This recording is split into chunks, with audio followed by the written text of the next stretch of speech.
Billionaire CEO Asher Kane was untouchable, until heartbreak left him sleeping on a leather couch and drinking midnight tea left by a mysterious cleaning woman.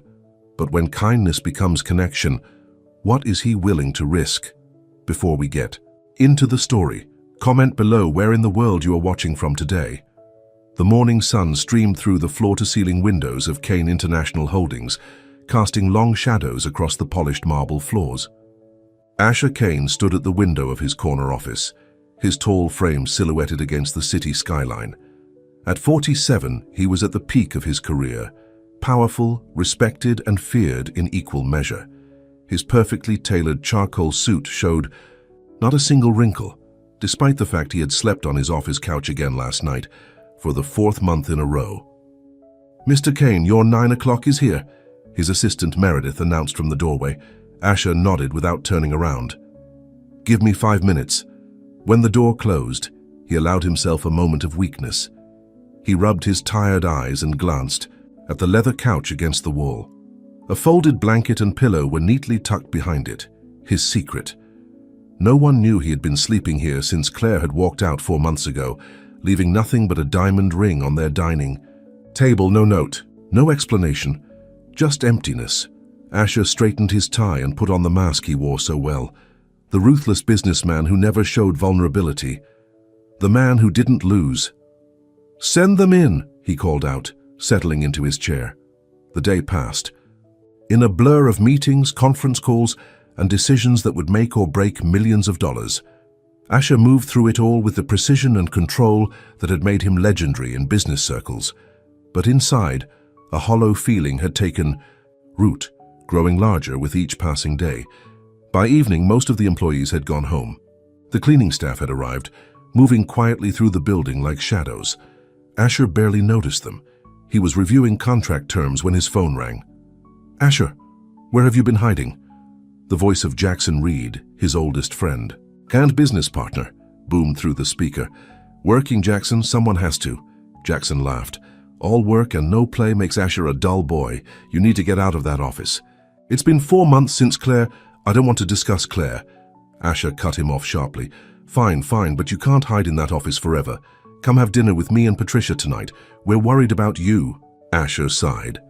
"I have work to finish. Another time." After hanging up, Asher leaned back in his chair. Everyone wanted him to move on, as if his broken engagement was nothing more than a business deal gone wrong. They didn't understand that.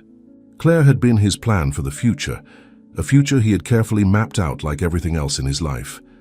Hours passed. The office grew quiet. Most of the cleaning staff had finished their work and gone home. Asher checked his watch, 11:30 p.m. He should sleep, but the thought of lying on the couch staring at the ceiling held no appeal. At precisely 11:42 p.m., there was a soft knock at his door. Asher frowned. Everyone should be gone by now. "Come." "In?" he called out cautiously. The door opened slightly, but no one entered. Curious, Asher stood and walked over. When he pulled it open wider, he found only an empty hallway and a steaming cup of tea on the small table beside his door. Asher stared at it in confusion. This had happened before, several times over the past weeks. A cup of tea, always at the same time, always when he was alone in the office. At first, he'd thought it was Meredith trying to care for him, but she left promptly at 6 every evening. He picked up the cup, inhaling the soothing aroma. The gesture was so simple, yet strangely comforting. Like someone had noticed his late nights. Someone cared. But who? The next morning, Asher arrived early as usual, finding his assistant already at her desk. "Meredith, has anyone been asking about my working hours?" he questioned. She looked up, surprised. "No, sir. Is something wrong?" "Have you noticed anyone from the cleaning staff coming to my office around midnight?" Meredith shook her head. "I wouldn't know, sir. I'm not here that late. Should I ask security to check the cameras?" "No," Asher said quickly. For some reason, he didn't want to expose his mysterious tea-bearer. "It's nothing important." That night, Asher deliberately stayed, late again. At 11:35, he turned off the lights in his office, but left the door slightly ajar. He positioned himself where he could see out without being easily noticed. At 11:40, he heard soft footsteps and the gentle squeak of what sounded like a cleaning cart. Then, right on schedule, a woman appeared. She was dressed in a grey cleaning uniform, her brown hair pulled back in a loose bun with strands escaping around her face. She looked to be in her early 40s with kind eyes and a gentle way of moving. In her hands was a cup of tea. Asher watched as she carefully placed it on the small table, the same way she must have done many nights before. Just as she turned to leave, he stepped forward, pushing the door open completely. "Why do you bring me tea?" he asked quietly. The woman jumped slightly, obviously startled. She turned to face him, and for a moment Asher saw something flicker across her face. Embarrassment, perhaps. "I'm sorry, Mr. Kane. I didn't mean to disturb you," she said, her voice soft but not timid. "You didn't answer my question," he pressed. She met his gaze directly. "I figured even Heartbreak needs something warm." Asher felt as if she'd slapped him. "How do you know I'm—" She shrugged gently. "Men who sleep in suits usually aren't just working late." He should have been offended. He should have reminded her of who he was, of the line she had crossed. Instead, he felt a strange sense of relief wash over him. For 4 months, he'd maintained a perfect facade. And here was this woman, someone who cleaned his office, someone whose name he didn't even know, who had seen right through him. "What's your name?" he asked. Lena Drew." "And how long have you known I've been sleeping here, Lena?" "About 3 months," she admitted. "I've been bringing the tea for 6 weeks." Asher didn't know what to say. He was used to commanding rooms full of the most powerful executives in the country. Yet standing here with this cleaning woman who had shown him a simple kindness, words failed him. "My mother used to make tea when I couldn't sleep," he finally said, not knowing why he was sharing this. Lena nodded. "Tea helps. But so does talking, if you ever need that." With that, she turned and continued down the hallway with her cart, leaving Asher staring after her, the cup of tea growing cool in his hands. The next night, Asher found himself watching the clock as 11:40 approached. When he heard the now familiar sound of the cleaning cart, he stepped out of his office. Lena didn't seem surprised to see him. "Good evening, Mr. Kane," she said, reaching into her cart for the tea she had prepared. "You don't have to do this," he said. "I know." She handed him the cup. "But sometimes small kindnesses matter." Instead of returning to his office, Asher found himself asking, "Do you have a minute to sit?" If she was surprised, she didn't show it. "Just finished this floor." "So yes." They sat in the small break room down the hall. It felt strange to Asher. He never used this room. It was for staff, not the CEO. Yet here he was, sitting across from a woman who cleaned his building, feeling more at ease than he had in months. "How long have you worked here?" he asked. "Almost 3 years now," Lena replied. "Night shift mostly." "Dessous. You like it?" She smiled slightly. "It pays the bills, and I like the quiet. Gives me time to think." "What do you think about?" The question slipped out before he could stop it. Lena looked at him for a long moment, as if deciding whether to give him a real answer. "Live music, my husband sometimes." "Is he?" "He passed away 5 years ago, cancer."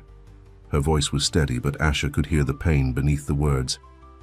"He was a jazz saxophonist, played at the Blue Room downtown."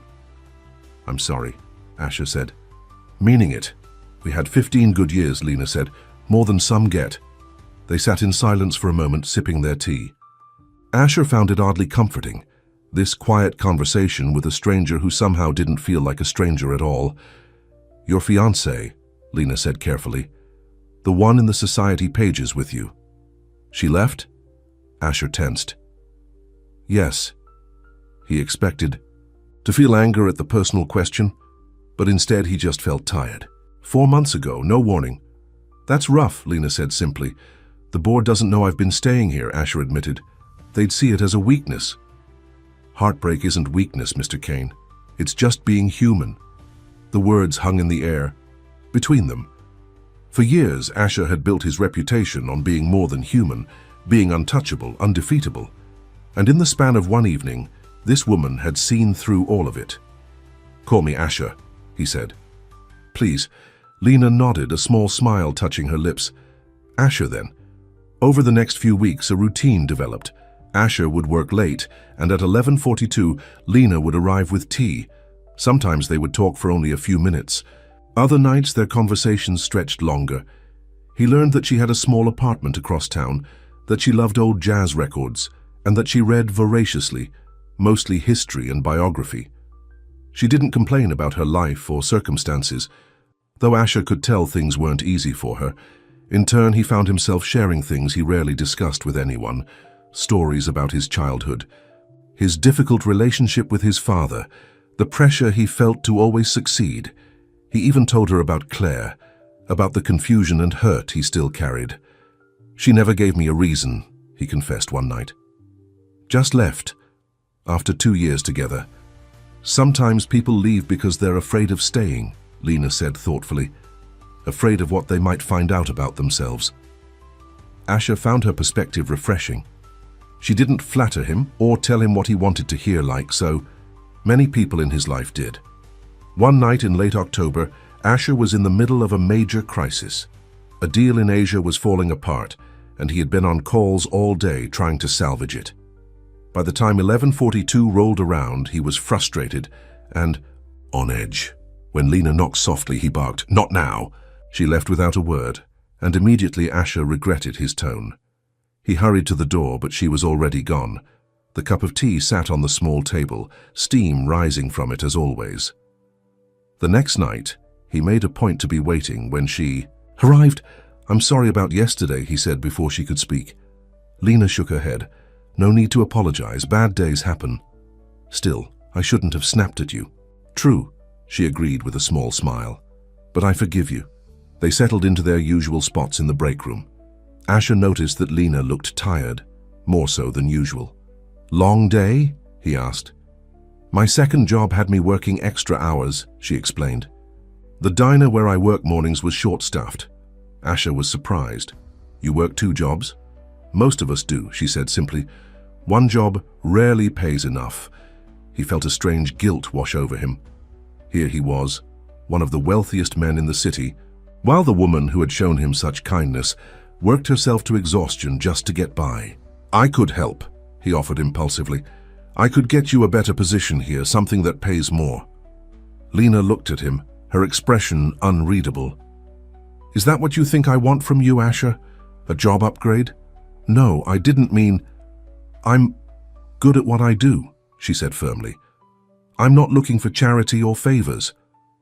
"That's not what I meant," Asher backtracked, realizing he had offended her. "I just thought..."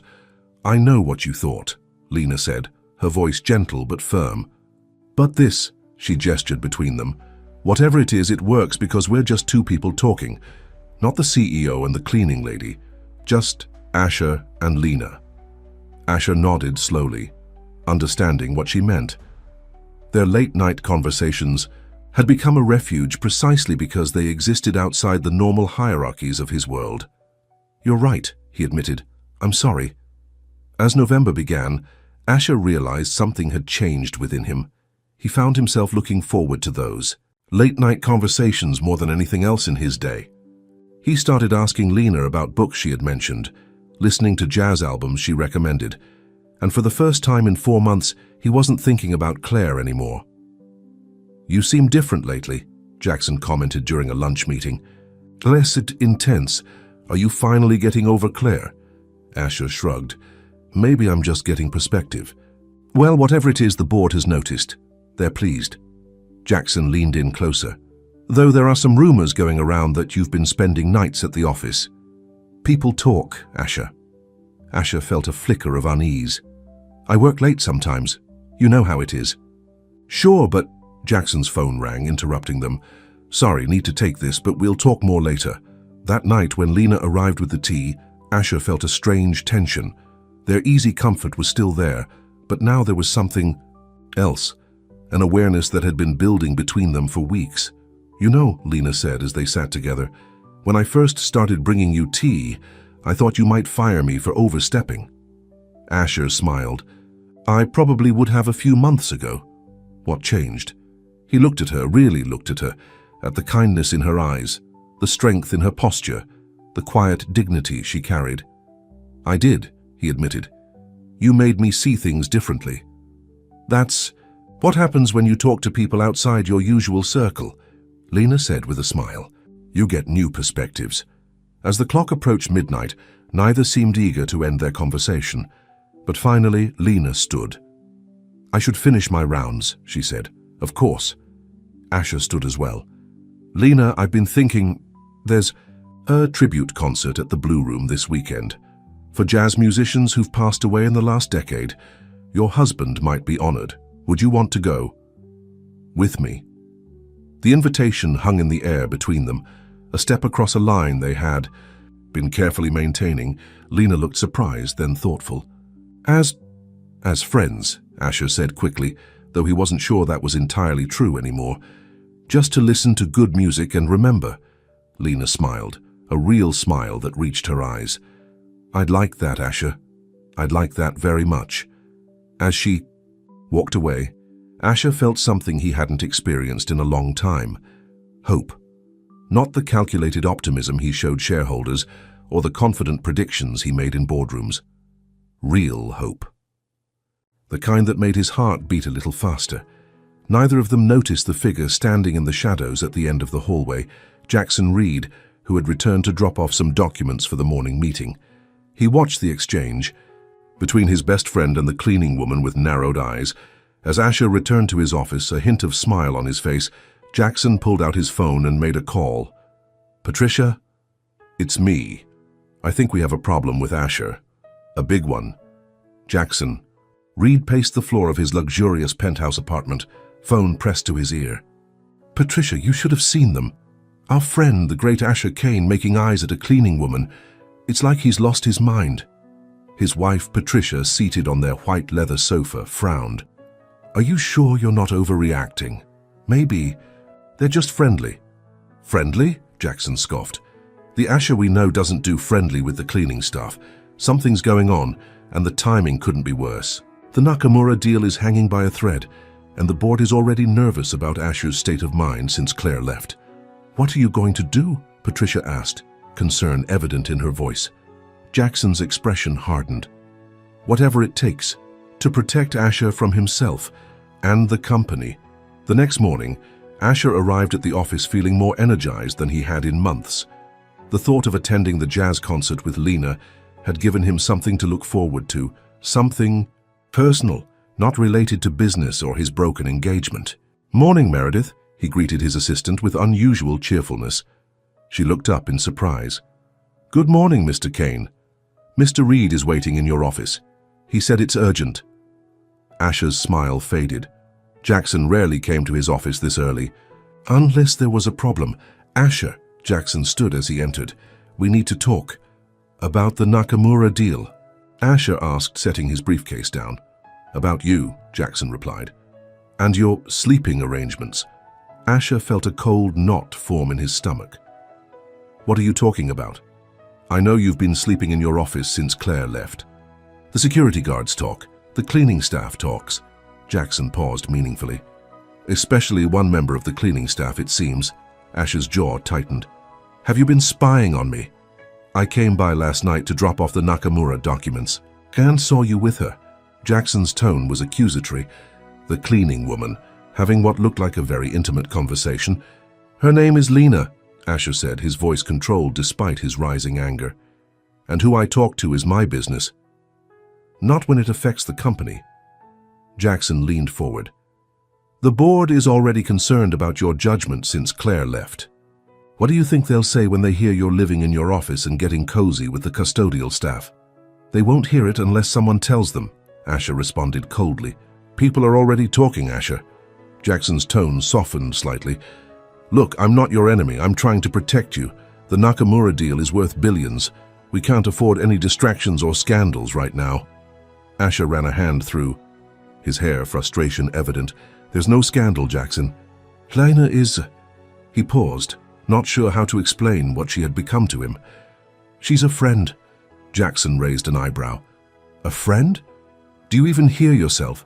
CEOs don't befriend cleaning ladies, Asher. It's inappropriate. It blurs the lines." And it makes people question your judgment. I don't care what people think. Well, you should. Jackson stood up. The board meeting is tomorrow. Get your house in order before then. And for God's sake, go home tonight. Sleep in your own bed. After Jackson left, Asher sat at his desk, a storm of emotions churning within him. He knew Jackson was right about one thing. Perception mattered in business. But the thought of ending his conversations with Lena felt like losing something precious. The day passed in a blur of meetings and phone calls. The Nakamura deal was indeed precarious, requiring all of Asher's focus and skill. By evening, he was mentally exhausted. As 11:42 approached, Asher found himself torn. The rational part of him knew he should leave, go to his empty penthouse, and cut off this unusual friendship before it caused problems. But something stronger kept him rooted in place, waiting. When Lena appeared with her cart, Asher felt an involuntary smile spread across his face. "Tea time," she said, handing him the familiar cup. "Thank you." He hesitated. "Lena, about the concert on Saturday." "I'm looking forward to it," she said, her eyes warm. Asher nodded, the words he had planned to say, cancelling their plans, dying on his lips. "Me too." They settled into their usual seats in the break room.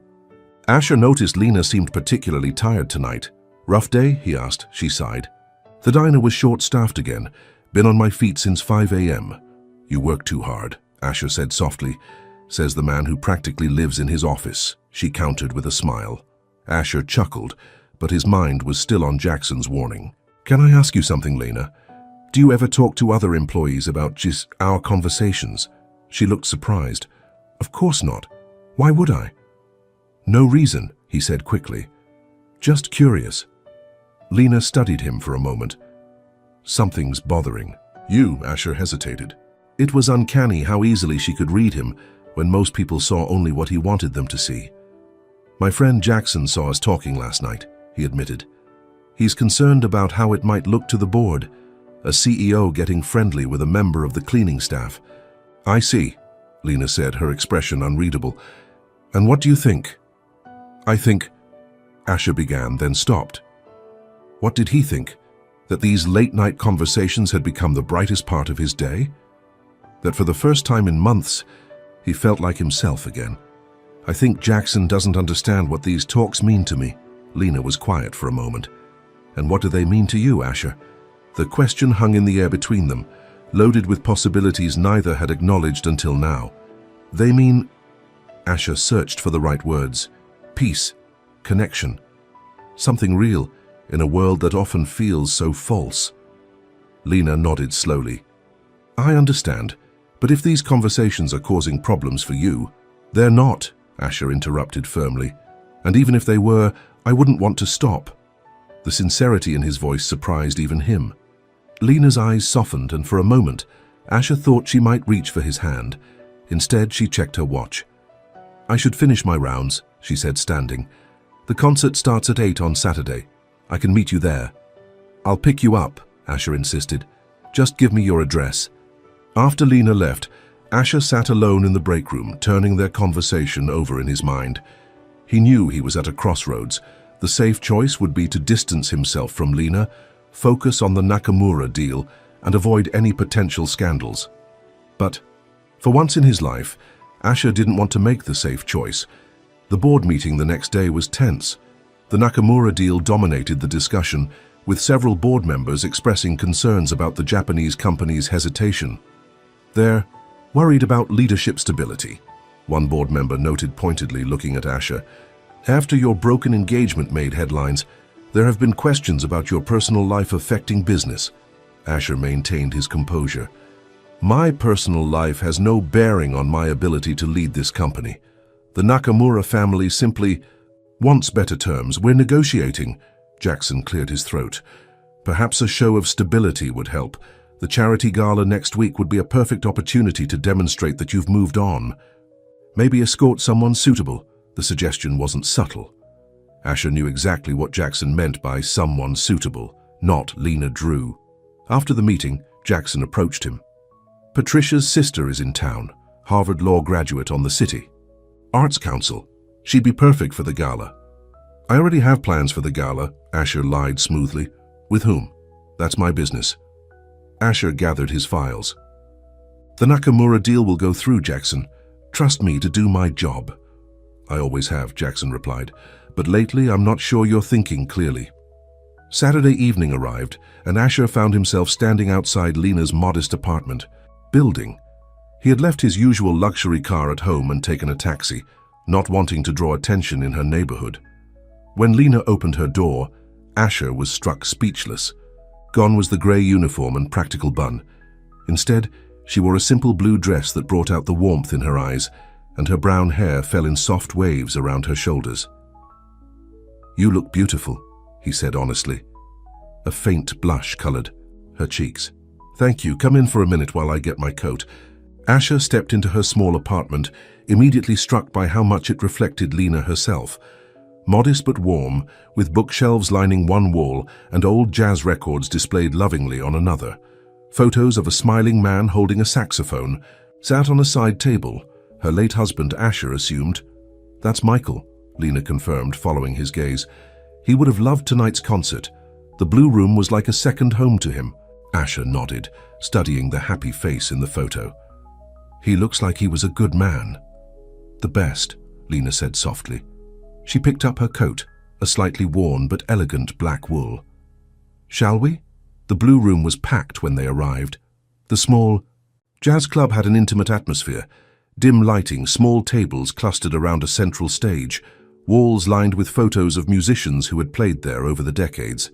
Asher felt strangely nervous as they were shown to their table. This wasn't a business dinner or a society event where he knew exactly how to behave. This was something personal, something that mattered.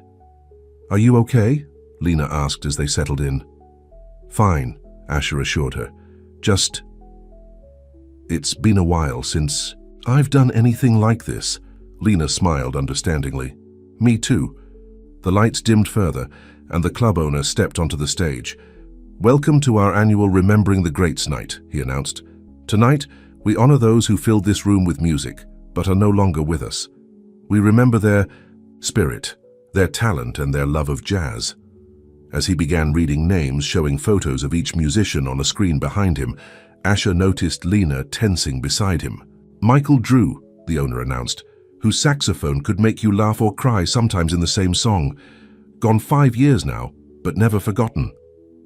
A photo of Lena's husband appeared on the screen, younger than in the pictures at her apartment.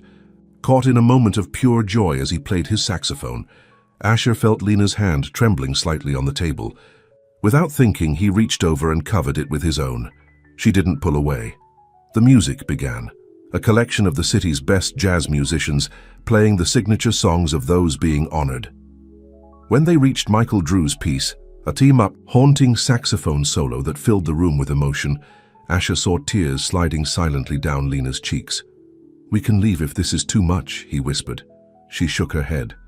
"No, it's beautiful. It's just, I haven't been here since he died, couldn't face it." "Thank you for coming with me," Asher said, squeezing her hand gently. Lena turned to him, her eyes glistening with tears, but also with something else. Gratitude, perhaps. "Thank you for bringing me.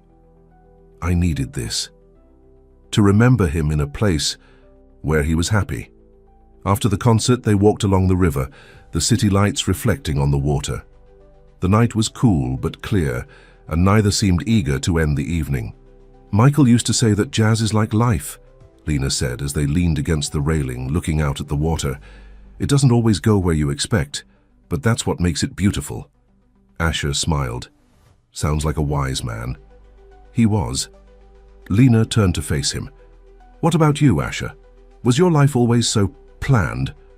"Pretty much," he admitted. "My father believed that success came from control and discipline. I never questioned it until Claire left," Lena guessed. Asher nodded. "She threw my whole carefully constructed world into chaos. And then just when I thought I had it under control again." "What?" Lena prompted when he fell silent. Asher looked at her, this woman who had brought warmth back into his life with a simple cup of tea and honest conversation. "Then you started, leaving tea outside my door, and things got complicated again, but in a different way." Lena held his gaze. Different how? Better, Asher said simply. Real. Something shifted between them in that moment. An acknowledgement of feelings that had been building for weeks. Asher, Lena began hesitantly, whatever this is between us, it's not simple. Our worlds are very different. I know, he agreed. But maybe that's not a bad thing. The sound of laughter from a passing group of people broke the moment. Lena glanced at her watch. It's getting late. I should get home. Early. Shift at the diner tomorrow. Asher nodded, trying to hide his disappointment. Of course, I'll get us a taxi. The ride to Lena's apartment was quiet, both lost in their own thoughts. When they arrived, Asher walked her to her door. Thank you for tonight, Lena said, keys in hand. It meant a lot to me. To me too, Asher replied honestly. There was an awkward pause. Should he shake her hand? Kiss her cheek? The usual social. Protocols seemed inadequate. Lena solved the dilemma by leaning forward and placing a gentle kiss on his cheek. Good night, Asher, she whispered, before disappearing into her apartment. Asher stood there for a moment, his hand touching the spot where her lips had been. Something had fundamentally changed tonight. He just wasn't sure what it meant yet. Monday. Morning brought an unexpected crisis. Asher arrived at the office to find Jackson waiting for him, a grim expression on his face. The Nakamura family has pulled out of the deal, Jackson announced without preamble. Asher felt like he'd been punched. What? Why? Jackson handed him a tablet. On the screen was a gossip website with the headline, Billionaire Bachelor Moves On with Mystery Woman. Below it was a grainy but recognizable photo of Asher and Lena outside the Blue Room. Who would... Asher began, anger rising. Does it matter? Jackson interrupted. The damage is done. The Nakamuras are extremely traditional. They value stability and proper appearances. This, he jabbed a finger at the photo, looks like a rebound affair with an employee. It makes you look reckless. This is ridiculous, Asher snapped. My private life has nothing to do with business. It does when you're the face of the company, Jackson retorted. The board is calling an emergency meeting for this afternoon. They want answers, Asher. After Jackson left, Asher sank into his chair, fury and frustration warring within him. He had spent months negotiating the Nakamura deal. It would have expanded their Asian market significantly. And now it was gone because someone had photographed him at a jazz club? His phone buzzed with a text from an unknown number. Mr. Kane. It's Lena. Someone showed me the article. I'm so sorry. I understand if you need to distance yourself. Asher stared at the message, feeling a strange calm descend. In that moment, something became crystal clear to him. He cared more about Lena's feelings than about the Nakamura deal or the board's opinion. He texted back, "Nothing to be sorry for. We did nothing wrong." The board meeting was every bit as unpleasant as Asher had expected. Several members expressed concern about the company's image and his judgment. Jackson kept shooting him meaningful looks, clearly expecting Asher to promise to end his association with Lena. Instead, Asher stood his ground. My personal life is my own. The Nakamuras overreacted to gossip, which says more about them than about us. We'll find other partners in Asia. This isn't just about the Nakamuras, one board member argued. It's about stability and judgment. First the broken engagement, now this entanglement with an employee. It raises questions. Lena Drew is a good person, Asher said firmly. She works 2 jobs to make ends meet. She brought me tea when I was staying late because she's kind. We attended a jazz concert honoring her late husband. That's hardly scandalous. The room fell silent. It was the most personal Asher had ever been in a board meeting, and everyone seemed unsure how to respond. Finally, the board chairman spoke. Up. Perhaps we should focus on business solutions rather than Mr. Kane's private matters. What's our next move in Asia without the Nakamuras? Asher seized the opportunity to redirect the conversation, outlining alternative strategies. By the end of the meeting, the immediate crisis had been diffused, but he could tell the issue wasn't forgotten, merely postponed. As he left the boardroom, Jackson caught up to him. You're making a mistake, Asher. This woman, her name is... Lena, Asher interrupted sharply. Fine, Lena, she might be a wonderful person, but she's not from our world. You have nothing in common. What could possibly come of this? Asher considered the question seriously. I don't know, he admitted. But I know I'm not willing to walk away, just because it might be complicated. Jackson shook his head. The charity gala is this weekend. Everyone who matters will be there, including potential new Asian partners. Please tell me you're not planning to bring her. Would it be so terrible if I did? Asher challenged. Yes, Jackson said bluntly. It would confirm every rumor and raise even more questions. At least wait until this blows over. Asher knew Jackson had a point. Bringing Lena to such a high-profile event right now would only intensify the scrutiny, but the thought of attending with someone else felt wrong. I'll go alone, he decided. That night, Asher stayed late at the office, partly from habit and partly hoping to see Lena. But 11:42 came and went with no sign of her. Finally, around midnight, he heard the familiar sound of the cleaning cart. When he stepped into the hallway, he found not Lena, but an older man vacuuming. Excuse me, Asher called out. I'm looking for Lena Drew. She usually works this floor. The man looked up. Ms. Drew switched to the downtown offices, started tonight. Asher felt his heart sink. She had transferred without even telling him. Was she trying to protect him from further scandal? Or was she pulling away because things had become too complicated? Either way, he wasn't willing to let her disappear from his life so easily. The next morning, Asher made a decision. He had spent his entire career calculating risks and making strategic moves. It was time to apply that same decisive approach to his personal life. He called his assistant. Meredith, I need the address of our downtown office building and the cleaning schedule there. Right away, Mr. Kane, she replied, sounding puzzled. May I ask why? I need to speak with someone, Asher said simply. It's important. That night, Asher drove to the downtown office building. According to the schedule Meredith had obtained, Lena would be working the 8th floor around midnight. As he rode the elevator up, Asher realized he hadn't felt this nervous since his first major business presentation 15 years ago. But this mattered more than any deal ever had. When the elevator doors opened on the 8th floor, he saw her immediately, pushing her familiar cart down the empty corridor, her back to him. Lena, he called softly. She turned, surprise, and then confusion crossing her face. Asher, what are you doing here? Looking for you, he said, walking toward her. You switched buildings without saying goodbye, Lena sighed. I thought it would be easier for you with the board and everything. Easier isn't always better, Asher replied. I've missed our talks. Me too, she admitted. But that article, the photos, I don't want to cause problems for you. You're not the problem, Lena. Asher took a deep breath. The problem is that I've spent my whole life playing by rules that other people set. Be successful. Marry the right kind of woman. Care about what people think. And you know what? It never made me happy. Lena watched him, her expression softening. And what would make you happy, Asher? This, he said simply, gesturing between them. Talking with you. Being with someone who sees me.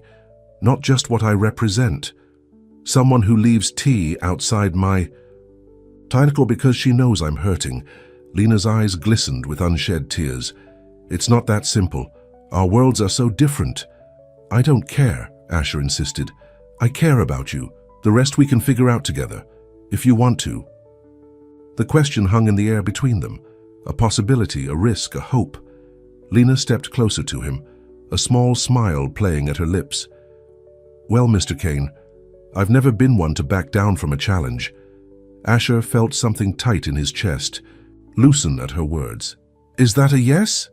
Instead of answering, Lena reached up and touched his face gently. Then, standing on tiptoe, she kissed him, not on the cheek this time, but softly on the lips. When they broke apart, Asher was smiling like he hadn't smiled in years.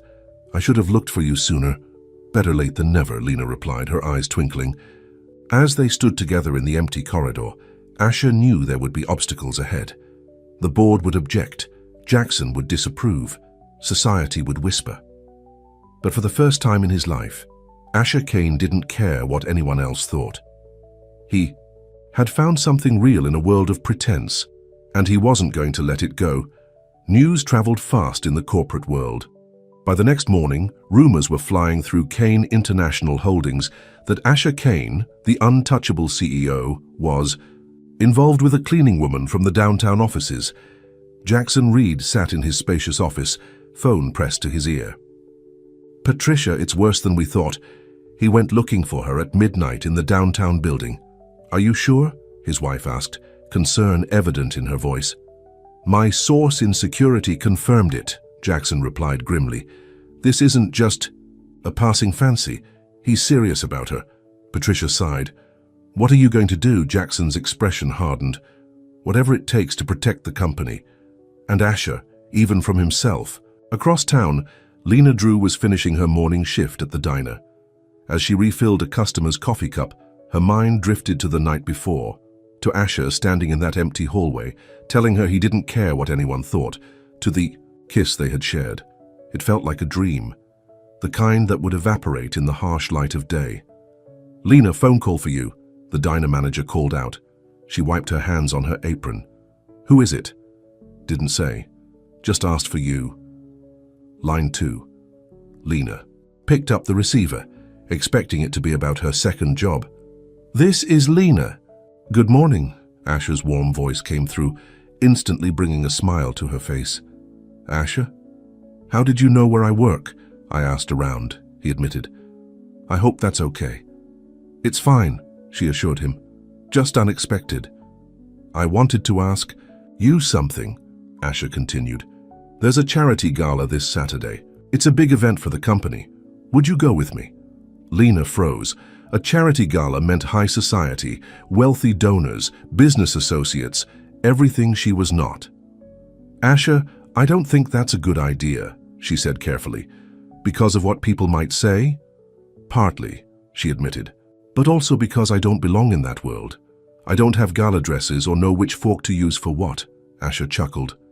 "The forks aren't that important. And as for the dress, we can figure that out.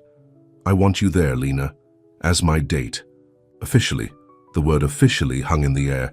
This wasn't just an invitation to an event, it was a declaration. "Are you sure?" Lena asked, her voice quiet. "There will be consequences." "I'm sure," Asher replied without hesitation. "The question is, are you willing to brave the lion's den with me?" Lena took a deep breath. She thought about Michael, about what he always used to tell her, life's too short to play it safe. He had lived by those words, taking risks on stage, playing from his heart rather than just the sheet music. "Yes," she said finally. "I'll go with you." "Great," Asher said, the relief evident in his voice. "I'll pick you up at 7 on Saturday." After hanging up, Lena leaned against the wall, her heart racing. What had she just agreed to? Walking into a room full of the city's elite on the arm of Asher Kane. It was madness, but it also felt right in a way nothing had for a very long time. At tea, Kane International Holdings, Asher was in his element. The crisis with the Nakamura deal had forced him to get creative, and he was now pursuing several promising alternatives with companies in Singapore and South Korea. The board seemed cautiously optimistic about these new directions. As Asher left a particularly productive meeting, Jackson fell into step beside him. "Good work in there," Jackson acknowledged. "Seems like you've put the Nakamura setback behind you." "Business moves forward," Asher replied evenly. "We adapt," Jackson nodded. "Speaking of adapting, I've been meaning to talk to you about the gala. Patricia's sister is still in town. She'd be a perfect escort for you, help smooth over the recent disruptions." Asher stopped walking. "I already have a date for the gala, Jackson." Jackson's expression darkened. "Please tell me it's not who I think it is." "Lena Drew," Asher confirmed. "And before you start, my mind is made up." "Have you lost your mind?" Jackson hissed, pulling Asher into an empty conference room. "The board is just starting to trust your judgment again, and now you want to parade your cleaning lady girlfriend at the biggest social event of the year." "Don't call her that," Asher warned, his voice dangerously quiet. "What would you prefer? The woman who mops the floors? The night shift custodian?" Jackson ran a hand through his hair in frustration. "Asher, be reasonable. I understand you might have feelings for this woman, but this isn't just about you. It's about the company, about all the people who depend on Kane International's stability." and reputation. I am being reasonable, Asher insisted. I'm living my life on my terms for once, and Lena makes me happy. Happier than I've been in years. Jackson studied his friend. This isn't like you. The Asher Kane I know always puts business first. Maybe it's time for a change, Asher replied simply. The board won't like it. I'll handle the board. Jackson shook his head. You're making a mistake, Asher. One that could cost you everything. Or it could be the best decision I've ever made, Asher countered. Either way, it's my choice to make. As Saturday approached, Lena found herself facing a practical problem. She had nothing appropriate to wear to a charity gala. Her nicest dress was the blue one she had worn to the jazz club, and she knew instinctively it wouldn't be formal enough. On Friday, as she was finishing her shift at the diner, the bell above, the door jingled. Lena looked up to see a stylish woman in her 50s, with short silver hair and kind eyes. We're closing in 10 minutes, Lena informed her. The woman smiled. I'm not here for coffee. I'm looking for Lena Drew. Lena frowned, wiping her hands. On her apron. That's me. Can I help you? My name is Margaret Wilson. I'm Asher Kane's mother. Lena felt her heart skip a beat. Oh, I wasn't expecting. Neither was I until my son called me yesterday, Margaret said with a warm smile. He mentioned you might need some help preparing for tomorrow's gala. Did he send you to give me etiquette lessons? Lena asked, unable to keep a hint of defensiveness from her voice. Margaret laughed. Good heavens, no, those people aren't worth impressing. I came to offer you something else, access to my closet. I have several gowns that might suit you, and we appear to be similar in size. Lena blinked in surprise. You want to lend me a dress? If you'd like, Margaret confirmed. No pressure, but Asher mentioned you were concerned, and I thought I might help. There was something in Margaret's eyes, a kindness, an absence of judgment, that instantly put Lena at ease. That's very generous of you, Lena said sincerely.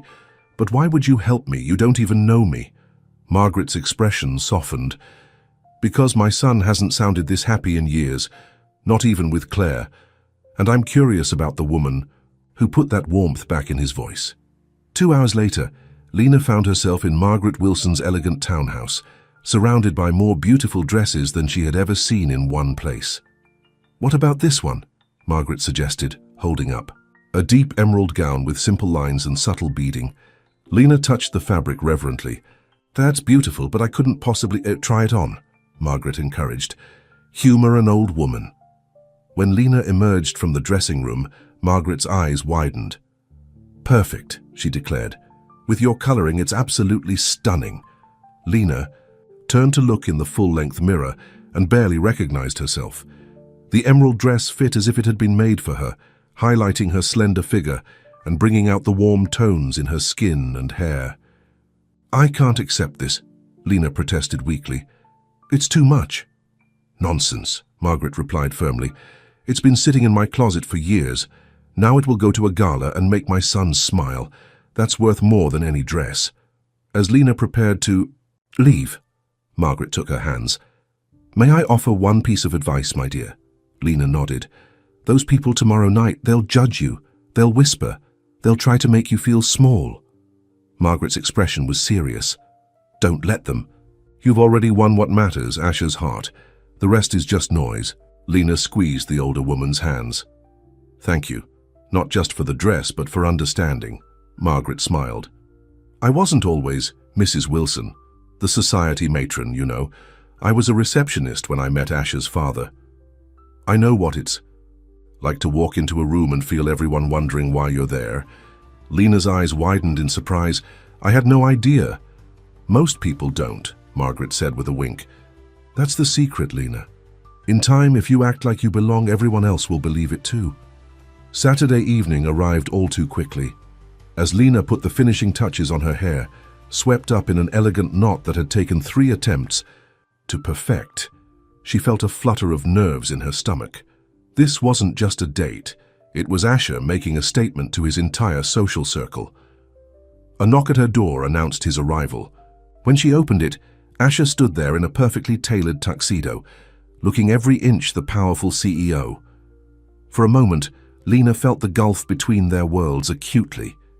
Then he saw her in the emerald dress and his expression transformed into one of such pure admiration that all her doubts melted away. "You look incredible," he said softly. Lena smiled. "Your mother has excellent taste." Asher raised an eyebrow. "You met my mother?" "She found me at the diner yesterday," Lena explained. "Arrived with a peace offering in the form of this dress." Asher shook his head, looking both surprised and pleased. "I mentioned your concerns about the gala to her, but I didn't expect her to take matters into her own hands." "I like her," Lena said simply. "She's kind, but she doesn't suffer fools." "That's a perfect description of my mother," Asher agreed with a chuckle. "Ready for this?" Lena took a deep breath. "As ready as I'll ever be." The Riverside Grand Hotel's ballroom was transformed for the annual Children's Hospital Charity Gala. Crystal chandeliers cast a warm glow over tables draped in white linen and adorned with elaborate floral centerpieces. The city's wealthiest and most influential people mingled, glasses of champagne in hand, jewelry glittering in the soft light. As Asher and Lena entered, a noticeable hush fell over the nearest groups of people. Heads turned, whispers began. Lena felt her pulse quicken, but Asher's hand at the small of her back remained steady, grounding her. "Asher, there you are." Jackson approached, a forced smile on his face. Beside him was a stunning blonde woman in her 30s, wearing an expression of polite curiosity. "Jackson," Asher greeted coolly. "This is Lena Drew. Lena, this is Jackson Reed, my business partner, and his wife, Patricia." "Pleasure," Jackson said tightly, not quite meeting Lena's eyes. Patricia, however, surprised them by extending her hand warmly. "It's lovely to meet you, Lena. That color is absolutely stunning on you." "Thank you," Lena replied, grateful for the kindness, even if it might be superficial. More introductions followed, board members, business associates, society figures. Some were openly curious, others barely concealed their disapproval. Lena met each with the same quiet dignity, refusing to be intimidated. "You're handling this beautifully," Asher murmured as they made their way to their table. "I keep reminding myself that their opinions don't define me," Lena replied. "Your mother gave me a pep talk yesterday?" Asher smiled. "Did she now? I should thank her." Dinner was a parade of exquisite dishes served by attentive waitstaff. Lena was seated between Asher and an elderly gentleman who turned out to be a retired judge with a passion for jazz music. Their conversation about the great saxophonists of the past century flowed easily, and Lena found herself relaxing, until she noticed a striking woman in a red dress approaching their table. "Asher," the woman purred, "what a surprise to see you here tonight. I thought for sure you'd still be hiding in your office." Asher's expression remained pleasant, but Lena felt him tense beside her. "Claire," he acknowledged. "I didn't know. You were in town." Claire Beaumont, Asher's ex-fiancée, Lena realized with a jolt. The woman was stunning, with sleek dark hair and the kind of polished beauty that comes from privilege and expensive treatments. "Just flew in yesterday," Claire replied, her gaze shifting to Lena with undisguised curiosity. "And you must be the cleaning lady I've been hearing so much about." The table went silent. Lena felt all eyes on her, waiting for her reaction to the deliberate slight. "My name is Lena Drew," she said calmly. "And yes, I do work in cleaning services, among other things." Claire's perfect smile didn't reach her eyes. "How fascinating." Asher always did have unexpected interests. "Not unexpected," Asher interjected, his voice cool. "Just refined. I've learned to value substance over surface." The barb hit its mark. Claire's smile faltered for a moment before she recovered. "Well, I should get back to my table. Richard is waiting." She gestured toward a distinguished-looking man across the room. "He's running for state senate next year. You should come say hello, Asher, for old times' sake." After she sashayed away, Lena released a breath she hadn't realized she was holding. "I'm sorry about that," Asher said quietly. "Don't be," Lena replied. "If that's the worst confrontation of the evening, I think we're doing well." The evening progressed, with dinner giving way to dancing. The orchestra played a waltz, and Asher stood, extending his hand to Lena. "Would you do me the honor?" he asked. Lena hesitated. "I'm not sure I remember how to waltz." "Just follow my lead," he assured her. On the dance floor, Asher pulled her gently into his arms. As they began to move to the music, Lena was surprised at how naturally it came back to her, the basic steps she had learned in a community college dance class years ago. "You're full of surprises, Ms. Drew," Asher murmured as they glided across the floor. "So are you, Mr. Kane," she replied with a smile. "I didn't expect you to be such a good dancer." "Years of obligatory lessons," he admitted. "This is the first time I've actually enjoyed it." As they danced, Lena was aware of the eyes following them, the whispers behind hands. But here, in Asher's arms, none of it seemed to matter. For these few minutes, they existed in their own world, defined by nothing but the music and the way they moved together. Until Jackson Reed appeared at Asher's shoulder.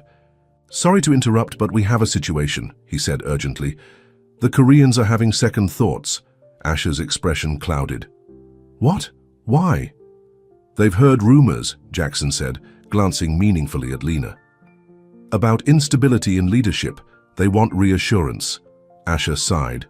"When?" "Now. They're on a conference call in the business suite upstairs. Mr. Park specifically asked for you." Asher turned to Lena, regret in his eyes. "I'm sorry. This is important." "I understand," she assured him. "Go. Do what you need to do." After Asher left with Jackson, Lena made her way to their table, feeling suddenly exposed without him beside her. She noticed the subtle shifts in the room, people who had been polite earlier, now barely acknowledging her presence. "May I join you?" a warm voice asked. Lena looked up to see Margaret Wilson standing there, elegant in a navy blue gown. "Please," Lena said gratefully. Margaret settled into the chair next to her. "I saw my son being pulled away for business. How typical." "It sounded important," Lena said. "Something about Korean investors." Margaret raised an eyebrow. "And Jackson just happened to need Asher right in the middle of your dance." Lena frowned.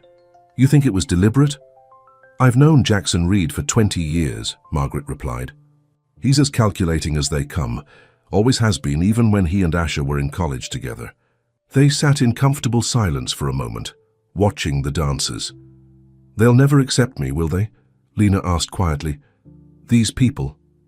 This world?" Margaret considered her question seriously. "Some will, some won't. The question is whether that matters to you, or to Asher." "I don't want to be a liability to him," Lena admitted. "His business, his reputation, they're important." "So are you," Margaret countered. "I haven't seen my son look at anyone the way he looks at you, not even Claire." Before Lena could respond, she noticed a commotion near the entrance to the ballroom. Asher had returned, but he looked angry. Jackson followed close behind, speaking urgently. As they approached the table, Lena could hear their heated exchange. "You lied to me," Asher was saying. "There was no call from Park. The Koreans are fine." "I needed to speak with you privately," Jackson defended. "You weren't listening to reason." "So you manufactured a crisis?" Asher's voice was cold with fury.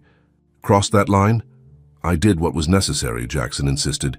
"The board is concerned, Asher. This relationship is affecting your judgment, your focus. The company needs stability right now, not a CEO distracted by a midlife crisis." Asher's expression hardened. "Watch yourself, Jackson." "No. You need to wake up," Jackson hissed. "You're risking everything we've built for what? A fling with a cleaning lady. Is she really worth your reputation? The respect of your peers? The future of Kane International?" Lena felt her heart constrict painfully. The words stung, not because they were cruel, but because part of her feared they might be true. Was she worth all this trouble? This risk to everything Asher had worked for? "That's enough," Margaret interjected sharply, having overheard as well. "You've said quite enough, Jackson." Jackson had the grace to look embarrassed at being caught speaking so bluntly. "Mrs. Wilson, I apologize for my tone, but I'm only thinking of Asher's best interests. And the company's." "No," Asher contradicted, coldly. "You're thinking of your own interests, and your vision of how things should be. Well, I'm done living by other people's expectations, Jackson. Done pretending to be something I'm not for the sake of appearances." "You don't mean that," Jackson said, lowering his voice. "You've worked too hard, sacrificed too much to throw it all away now." "I'm not throwing anything away," Asher replied. "I'm finally living honestly. And if the board has a problem with that, they're welcome to find a new CEO. A shocked silence followed his words. Even Margaret looked surprised at the declaration. Lena stood slowly. "I think I should go," she said quietly. "Lena, no," Asher began, reaching for her hand. "Please," she said, avoiding his touch. "I need some air, some time to think." Before he could protest further, Lena made her way through the crowded ballroom, toward the exit. She needed space to process what she had just heard. Was Jackson right? Was she nothing but a distraction, a liability to Asher's career and reputation? Outside on the hotel's grand terrace, Lena took a deep breath of the cool night air. The city sprawled before her, lights twinkling like earthbound stars. It was beautiful, but in that moment, she felt utterly alone. He really cares about you. You know. Lena turned to find Claire Beaumont standing a few feet away, a glass of champagne in her perfectly manicured hand. "I'm not in the mood for more insults," Lena said tiredly. Claire shook her head. "No insults, just an observation. I've known Asher for years, and I've never seen him stand up to Jackson like that. Not for anyone, not even for me." Lena studied the other woman cautiously. "Why are you telling me this?" Claire took a sip of her champagne, her expression thoughtful. "Because I walked away from Asher thinking he wasn't capable of that kind of passion, that kind of defiance. I thought he'd always choose the safe path, the expected one." She smiled ruefully. "Apparently I was wrong. He just needed the right reason to fight." "I never asked him to fight," Lena said quietly, "or to risk his company." "That's probably why he's willing to," Claire replied. "The women who demand sacrifices rarely inspire them." She set down her empty glass on a nearby table. "For what it's worth, I think you might be exactly what Asher needs. Someone real in his world of smoke and mirrors." With that surprising endorsement, Claire walked back inside, leaving Lena alone with her thoughts. A few minutes later, Asher joined her on the terrace. "Lena," he said softly, "I've been looking for you." She turned to face him, her heart heavy. "Asher, I don't think this is going to work." "What do you mean?" "Us. This." She gestured vaguely. "Jackson's right. I'm a distraction, a liability to your business, your reputation." "Jackson doesn't get to decide what matters to me," Asher said firmly. "Only I do, and you matter, Lena. More than the company, more than what people think." Lena shook her head. "You say that now, but what about 6 months from now, a year, when the novelty wears off and you're left with the consequences?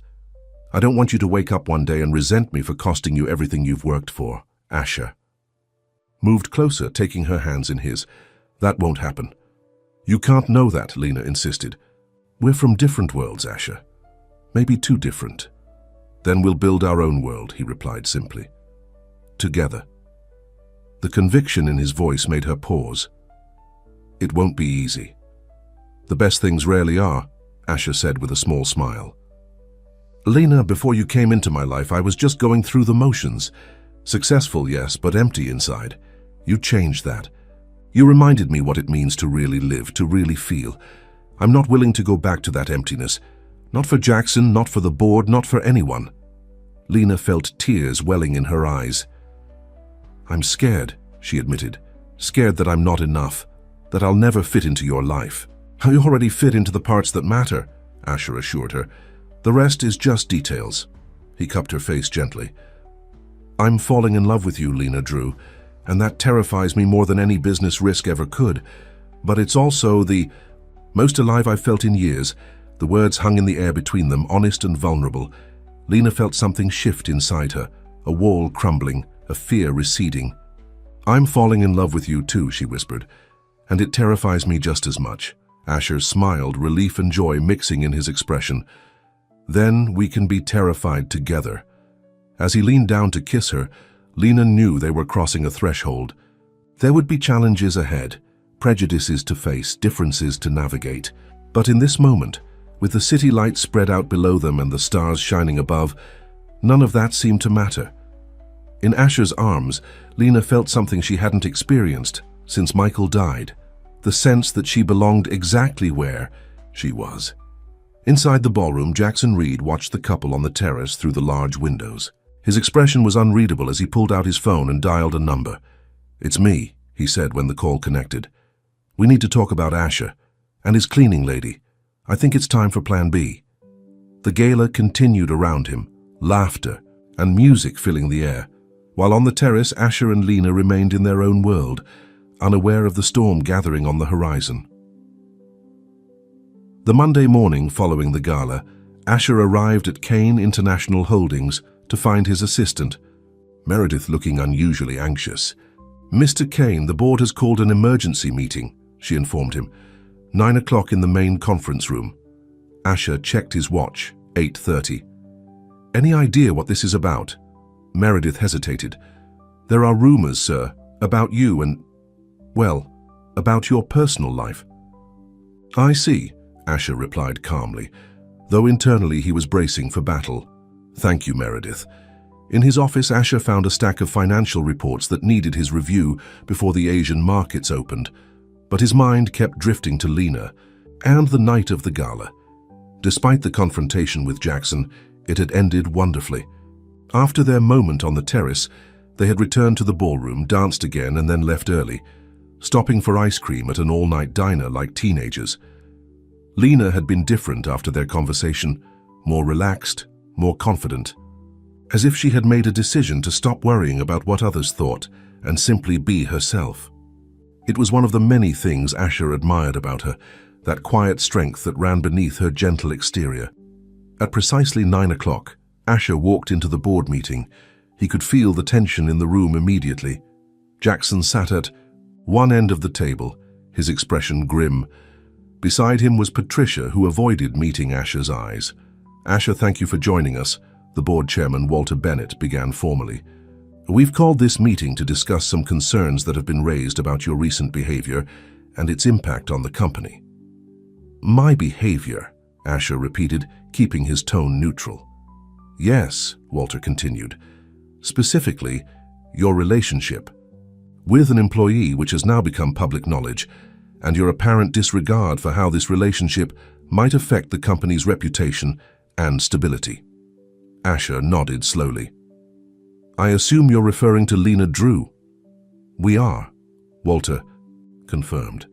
"Jackson has brought to our attention that this involvement has affected your focus and judgment in recent months. The loss of the Nakamura deal is just one example." Asher shot Jackson a cold look. "The Nakamura deal fell through because of leaked photos to the gossip press. I wonder who might have had an interest in making that happen." Jackson straightened in his chair. "Are you accusing me of something, Asher?"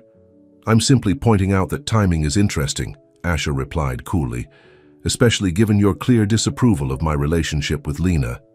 Walter cleared his throat. "Regardless of how the information leaked, the fact remains that your personal choices are now affecting the company. Our stock price has dipped 3 points since those photos surfaced." "A temporary fluctuation," Asher countered.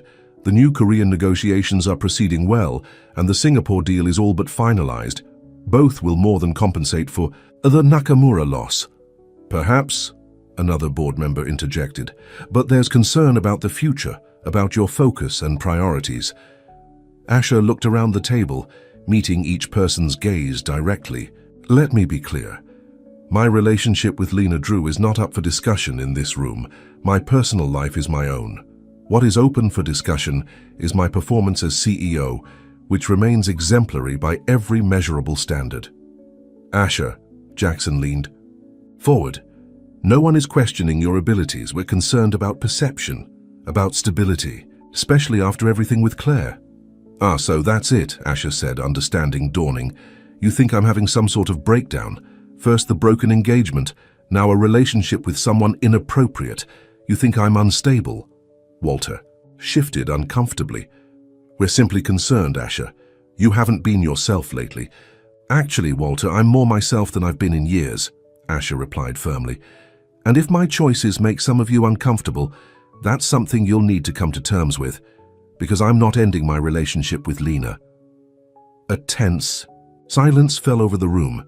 Finally, Jackson spoke up. "Then perhaps you should consider stepping back temporarily. Take some time off. Clear your head." You'd like that, wouldn't you, Jackson? Asher said quietly. Me out of the way while you guide the board's decisions. Patricia, who had remained silent until now, suddenly spoke up.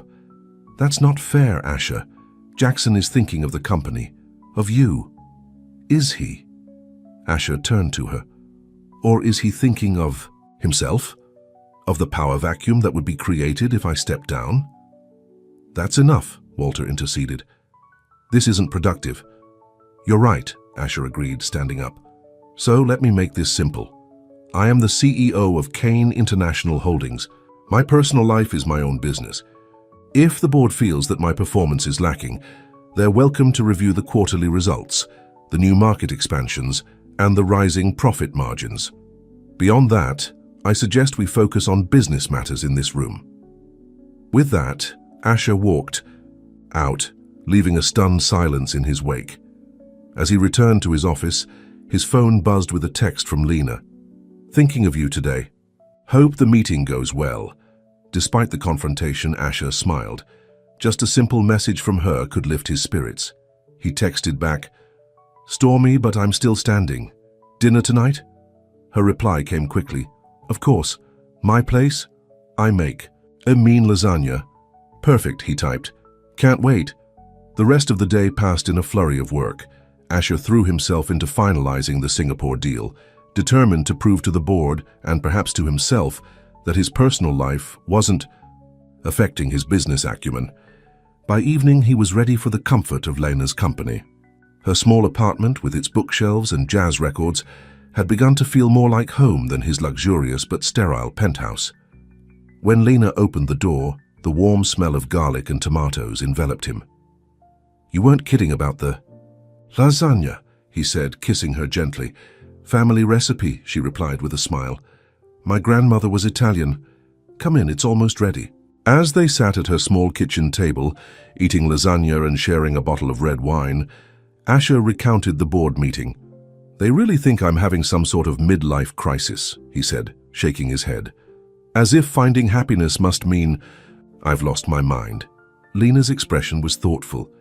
People don't like what they don't understand, and someone like you being with someone like me, it doesn't fit their worldview. Their worldview needs expanding then, Asher said firmly. Lena reached across the table, taking his hand. Are you sure this is worth it? All this conflict, the pressure? Absolutely, Asher said without hesitation. You are worth everything. Lena, I've never been more certain of anything. Her eyes softened. I feel the same way, but I hate being the cause of trouble for you. For you're not the cause, Asher assured her. The cause is other people's narrow-mindedness, their insistence on putting everyone in neat little boxes, CEO with socialite, cleaner with blue-collar worker, never the twain shall meet. And yet here we are, Lena said with a small smile. Here we are, Asher agreed, squeezing her hand. After dinner, they moved to her small living room. Lena put on one of her late husband's jazz records, and they sat together on the couch, the music washing over them. Michael would have liked you, Lena said suddenly. He always said I deserved someone who could see me. Really see me? Asher pulled her closer. I wish I could have met him, thanked him for being part of what made you who you are. Lena rested her head on his shoulder. Sometimes I feel guilty, she admitted, for being this happy again. Like I'm somehow being disloyal to his memory. Do you think that's what he would want? Asher asked gently. For you to be alone forever? Lena shook her head.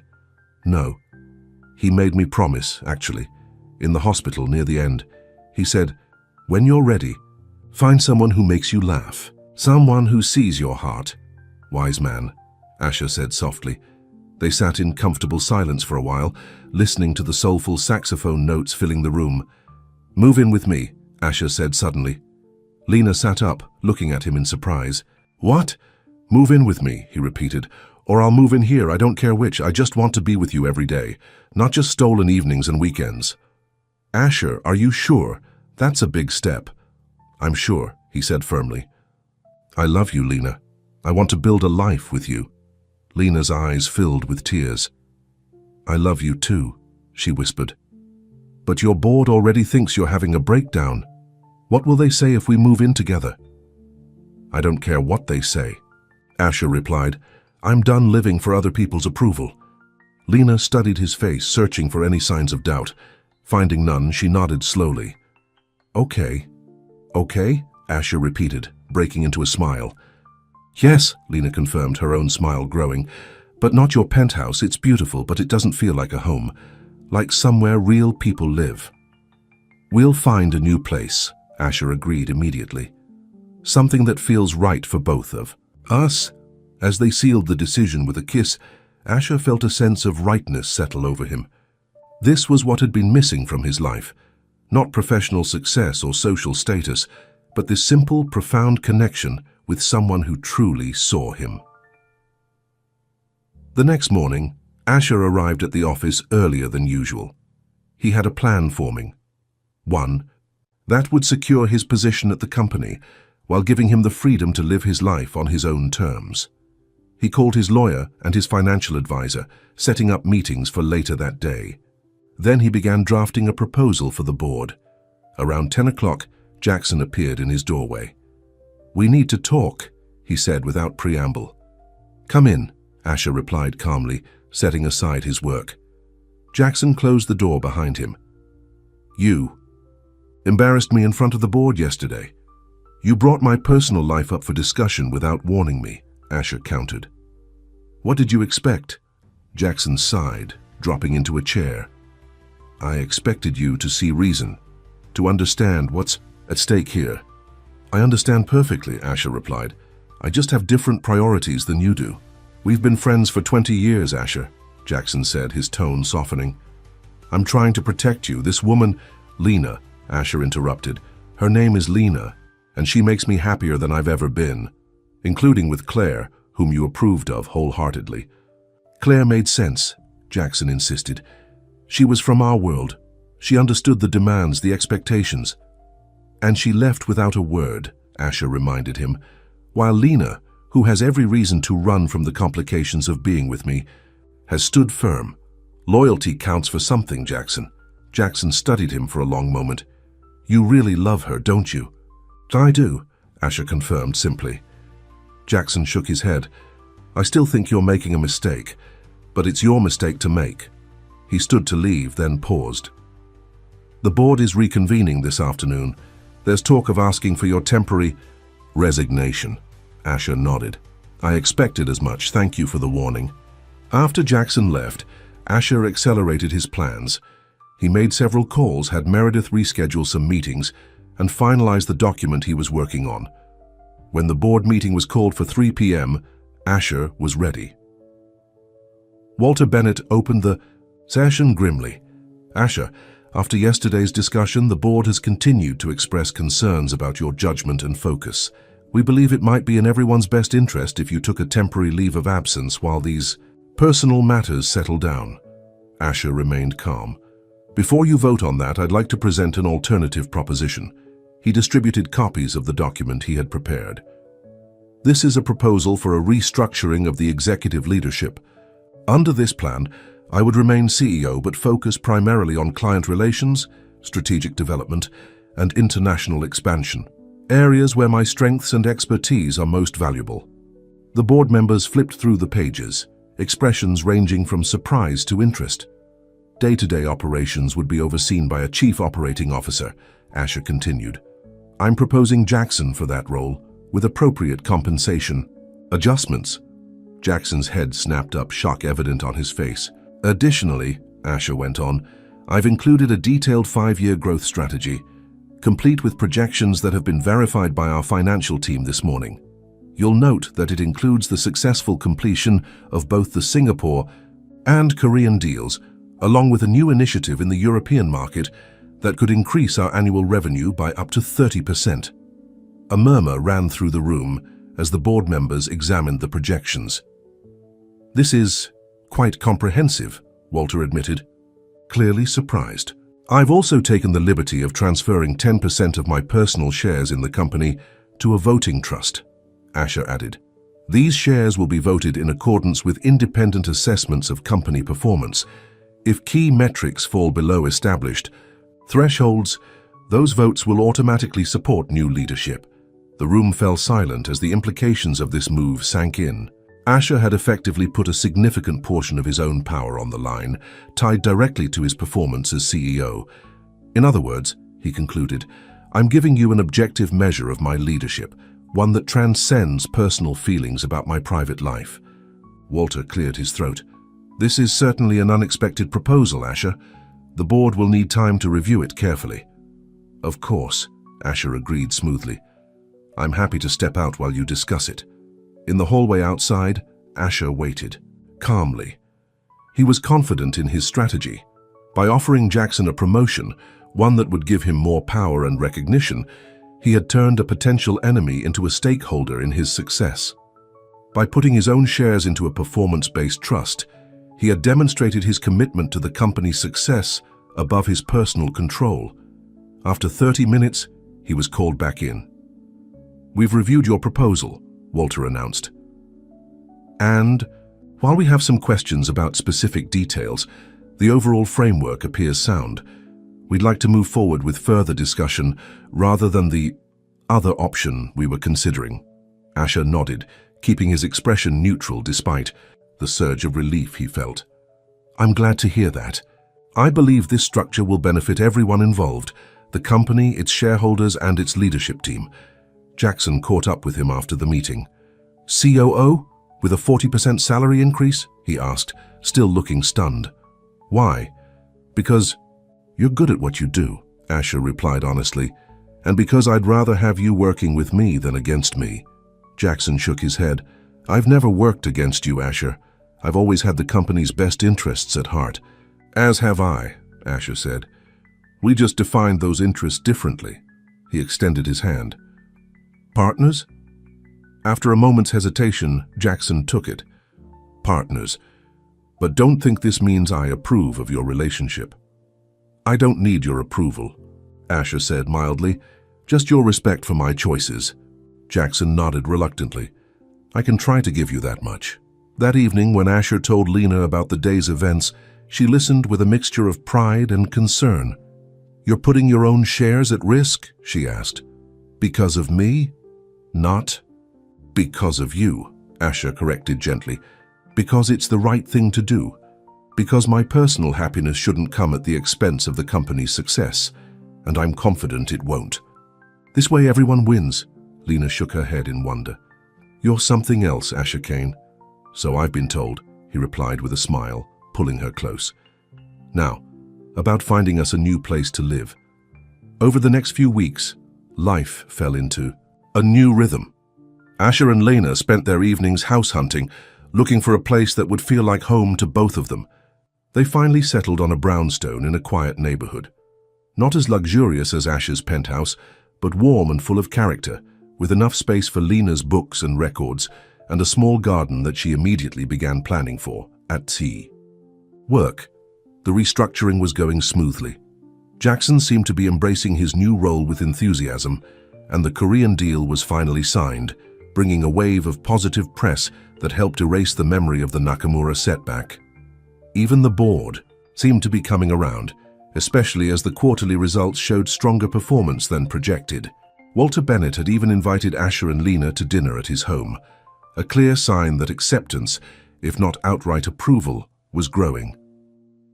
One evening in late spring, as they were preparing to move into their new home, Asher found Lena sitting on the floor of her apartment, surrounded by photo albums. Michael's parents sent these, she explained, making room for him beside her. They thought I might want them for the new house. Asher sat down, looking at the photos of a younger Lena with her late husband, holidays, concerts, ordinary moments captured in time. We should display some of these, he said. He was an important part of your life, he still is. Lena looked at him, her eyes soft with emotion. You wouldn't mind having photos of my late husband in our home? Of course not, Asher replied, sincerely.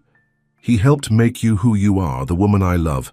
Lena leaned against him, emotion overwhelming her for a moment. I never thought I could be this happy again, she admitted. After he died, I just existed, worked, survived. I never expected to find love like this twice in one lifetime. Neither did I, Asher said, wrapping an arm around her. I thought success was enough. Money, power, respect.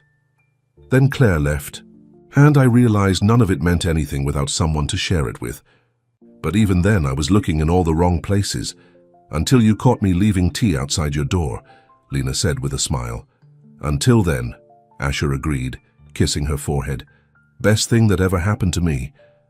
The following weekend, they moved into their new home. Asher had insisted on doing it themselves rather than hiring movers, another break from his old life of delegating everything. As they carried boxes and arranged furniture, laughing despite the exhaustion, Asher felt a contentment he had never known before. Here in this house with this woman, he wasn't Asher Kane, CEO of Kane International Holdings. He was just Asher, a man building a life with the person he loved. By evening, they had made enough progress to justify a break. They sat on the floor of their new living room, sharing a pizza and a bottle of wine. We should have a housewarming party, Lena suggested. Invite friends, family. Who do you want to invite? Asher asked. My friend Susan from the diner. Michael's parents, they'd like to see the house, a few others. Lena looked at him. What about you? Your mother, of course. Definitely my mother, Asher agreed. She's already planning to redecorate for us, I'm sure. What about Jackson and Patricia? Lena asked carefully. Asher considered it. Things have been better with Jackson lately, more professional, but I'm not sure he's ready for a social event with us. Maybe it would help, Lena suggested. Show him that this is real, that we're not going anywhere. Asher smiled at her wisdom. You might be right. I'll invite them. The housewarming party was scheduled for the following month, giving them time to properly settle in. In the meantime, life continued to evolve in new and wonderful ways. Lena had finally been able to quit her second job at the diner, though she insisted on keeping her cleaning position. I like the work, she explained to Asher. It gives me time to think, to be useful in a tangible way. Asher understood. It was part of her independence, her identity, and he loved her for it. He had changed too. The man who once worked 15-hour days now made it home for dinner most evenings. He had learned to cook, badly at first, but improving with Lena's patient guidance. He had even started playing the piano again, something he hadn't done since college. The night of the housewarming party arrived with perfect early summer weather. Their eclectic mix of guests mingled in the garden. Lena's diner friends chatting with Asher's mother, Michael's parents examining the framed jazz records on the wall, board members from Kane International trying to look comfortable in this unfamiliar setting. To everyone's surprise, Jackson and Patricia had accepted the invitation. They arrived bearing an expensive bottle of champagne and unmistakable curiosity. As Asher made the rounds, ensuring everyone had drinks and food, he watched Lena across the garden. She was talking animatedly with his mother and Walter Bennett, looking completely at ease. There was no trace of the woman who had once been intimidated by the charity gala crowd. She had found her confidence, her place, not by changing who she was, but by being unapologetically herself. Jackson approached him, drink in hand. Nice place, he commented. Different from what I expected. In a good way, I hope, Asher replied. Jackson nodded slowly. It suits you, both of you. Thank you for coming, Asher said sincerely. It means a lot to Lena, and to me. Jackson glanced over at Lena. She's not what I expected either, he admitted. The board was impressed with her at the Phillips meeting last week. Asher raised an eyebrow. You invited her to a business meeting? Walter's idea, Jackson said with a shrug. He thought it would help smooth things over if the board got to know her in a neutral setting. She was impressive, intelligent, dignified, not at all what they were picturing. I could have told them that, Asher said, unable to keep a hint of smugness from his voice. Yes, well, Jackson cleared his throat. I may have been hasty in my judgment. It was as close to an apology as Jackson Reed was likely to give, and Asher accepted it as such. Water under the bridge, he said, clinking his glass against Jackson's. As the evening progressed, Asher found himself standing alone for a moment, observing the gathering. His past and present had come together in this garden, his corporate life, Lena's world, their shared future. It wasn't seamless. There were still awkward moments, cultural disconnects, but it was working. They were making it work. Lena joined him, slipping her arm through his. "Penny, for your thoughts?" "Just thinking about how far we've come," Asher replied. "From tea outside my office door to this." Lena smiled. "It's been quite a journey." "And it's just beginning," Asher said, turning to face her. He took both her hands in his. "Lena Drew, there's something I've been wanting to ask you." Her eyes widened as he reached into his pocket and pulled out a small velvet box. Around them, the party gradually fell silent as guests noticed what was happening. "I had a whole speech prepared," Asher said with a nervous laugh, "about how you've changed my life, how you've made me happier than I ever thought possible. But looking at you now, the only words that matter are these: I love you, will you marry me?" He opened the box to reveal a ring, not an ostentatious diamond like the one he had given Claire, but a vintage emerald surrounded by small diamonds, elegant and unique. Tears filled Lena's eyes. "Yes," she whispered. "Yes, I will marry you." Asher slipped the ring onto her finger. Cheers erupted around them. He pulled her into his arms, kissing her as their friends and family applauded. In that perfect moment, Asher knew that all the struggles had been worth it. The board meetings, the gossip, the judgment, none of it mattered compared to this. He had found something real, something true, with the woman who had once left tea outside his door when everyone else had gone home. As they broke apart, smiling, through happy tears, Lena whispered, "Who would have thought? The CEO and the cleaning lady." "No," Asher corrected gently, "just Asher and Lena. Two people who found each other when they needed it most." Around them, their unlikely family came. Together to celebrate, different worlds colliding and creating something new, something beautiful. The evening stretched on, filled with laughter and music and love, and later, when everyone had gone home, Asher and Lena stood in their garden under the stars, still holding on to each other. "Are you happy?" he asked, looking into her eyes. "Completely," she replied without hesitation. "You?" "More than I ever imagined possible," Asher said truthfully. "Who needs perfect when you can have real?" Lena smiled, resting her head against his chest. "Real is pretty perfect if you ask me." As they stood there together, the future stretching out before them bright with promise, Asher silently thanked whatever twist of fate had brought them together, a businessman who had lost everything that mattered, and a cleaning woman who had shown him what really counted in life. After everyone else had left, they had found each other, and in doing so, they had found themselves. The end.